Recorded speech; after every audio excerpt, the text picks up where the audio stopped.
A political restlessness is sweeping across the globe, from Javier Milei's libertarian surge in Argentina to Nayib Bukele's crackdown on crime in El Salvador, Giorgia Meloni's conservative realignment of Italian politics, Viktor Orban's unapologetic embrace of Christian governance in Hungary, and Donald Trump's resurgent MAGA campaign in the United States.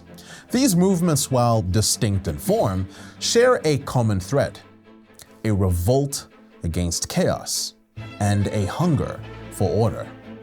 They have arisen in response to a world descending into political and economic disorder. Their growing success signals a deeper longing for stability, for governance rooted not in endless crisis management, but in enduring principles. This moment presents an extraordinary opportunity for Christians, not merely to engage in politics, but to articulate and advance a vision of governance grounded in the lordship of Jesus Christ. The goal is not political dominance for its own sake, but the re-establishment of mere Christendom, a vision of culture and civil order shaped by Christian truth across every sphere of life. For far too long, secularism has masqueraded as a neutral space, a claim that politics can be conducted without any religious or moral commitments. But neutrality has always been a myth. Secularism is not the absence of religion. It is the replacement of one God with another. It is a carefully designed project to dislodge the living God from the public square and to enthrone man in his place. The result? A society governed by ever-shifting standards, perverse definitions of justice, and the slow rise of tyranny disguised as tolerance. Many still cling to the lie that it was neutrality and not Christianity that birthed the liberties and prosperity they now enjoy. But politics is never neutral. It is always religious, always shaped by what a people worship. The only question is whether the object of that worship is the true and living God or some idol, whether the state, the self, or raw power. A civilization ruled by Christ will pursue righteousness and justice. One ruled by secularism will inevitably pursue license, lawlessness, and Leviathan. The choice before us is stark: Christendom or chaos. History provides ample witness to the fruit of Christian governance. King Alfred of Wessex, often called the father of English common law, rooted his reign in biblical wisdom. As Dr. Ben Merkel observes in The White Horse King, King Alfred held that oath-breaking was more dangerous than treason or even murder. For a society that cannot keep his word is a society destined for collapse. This raises a question for our time.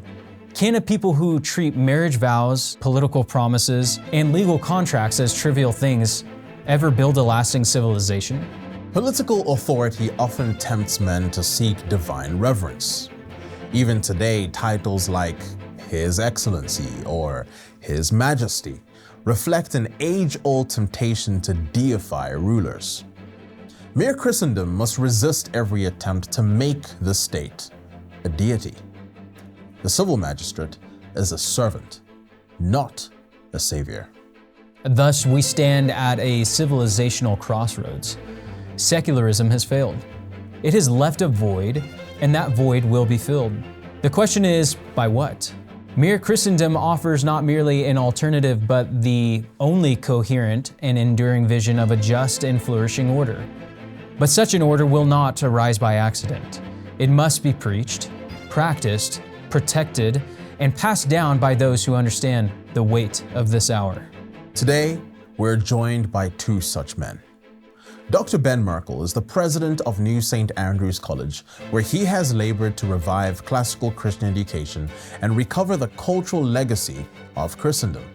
He holds degrees in philosophy, theology, and the classics, and is the author of The White Horse King, a biography of Alfred the Great. Alongside him is Pastor Douglas Wilson, senior minister at Christ Church in Moscow, Idaho, a prolific author, theologian, and one of the leading voices in the contemporary reconstruction of Christian public theology. His decades of work in classical education, family reform, and ecclesiastical renewal have shaped entire generations. This is Kings and Statesmen, a show dedicated to fostering thought, policy, and dialogue that shaped the American political landscape in the virtues of truth, beauty, and goodness. And now, to our conversation.